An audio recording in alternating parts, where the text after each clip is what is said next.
নমস্কার বন্ধুরা, সত্য কথা চ্যানেলে সবাইকে স্বাগত জানাই। আপনি কার কথা শুনে চলবেন, কার কথা মতো চলবেন, কার কথা শুনে জীবন কাটাবেন, আমার আজকে এই নিয়ে বক্তব্য। দেখুন, বাবা মা, ভাই বোন, বন্ধু বান্ধব, আত্মীয় স্বজন, না নিজের স্ত্রী, এই কার কথা সংসারে শুনবেন? নানা মুনি নানা মত।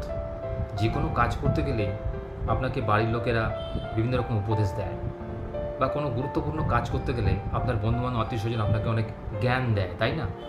তো এই জ্ঞান দেওয়ার মানুষের অভাব নেই আমাদের সংসারে, জানেন তো? যে স্বল্পজ্ঞানী সেও জ্ঞান দেয়, আর যে অতিরিক্ত জ্ঞানী সেও জ্ঞান দেয়। তো এই জ্ঞান দেওয়ার প্রবণতা প্রত্যেক মানুষের মধ্যেই কম বেশি রয়েছে। তো এবারে আপনার বক্তব্য হচ্ছে যে এই জ্ঞান কার শুনবেন আর কার শুনবেন না। দেখুন, সংসারী মানুষদের কিন্তু কারোকে চটিয়ে চলতে নেই, কারণ আমরা সংসারের সমাজবদ্ধ জীব, বা আমরা সামাজিক জীব।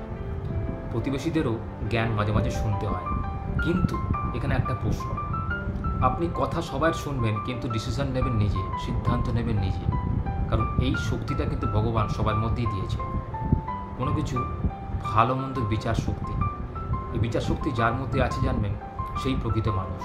এই নয় যে সে পরে কথা শুনে নাচে, পরে কি বললো সেটাকে না বুঝে না শুনে সে সেই কাজটা করতে এগিয়ে যায়। এতে কি হয়? হিতে বিপরীত হয়। সে তো কাজটা ভালো করে করতে পারেই না, উপরন্ত সে বেশিরভাগ ক্ষেত্রে বিফল হয়ে বাড়ি ফিরে আসে। তাই যে কোনো কাজ করার আগে 5 বার ভাবুন, যে লোকটা আপনাকে উপদেশ দিল সেই উপদেশটাকে আপনাকে ঠিক দিল? আপনি একটু অ্যানালিসিস করুন, একটু খোঁজ খবর নিন।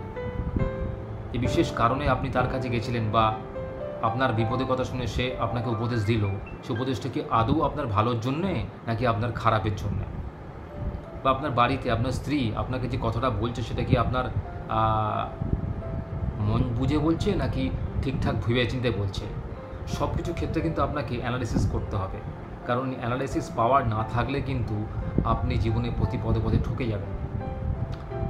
তাই প্রতি পদে আপনাকে হিসাব রাখতে হবে যে কে আপনাকে কি বলছে, বা কার কথা আপনি শুনবেন, কার কথা আপনি শুনবেন না। এই শোনা এবং বোঝার মধ্যে একটা ফারাক আছে, সেই ফারাকটার কাজ করে আপনার বিবেক। এই বিবেককে জাগ্রত করুন।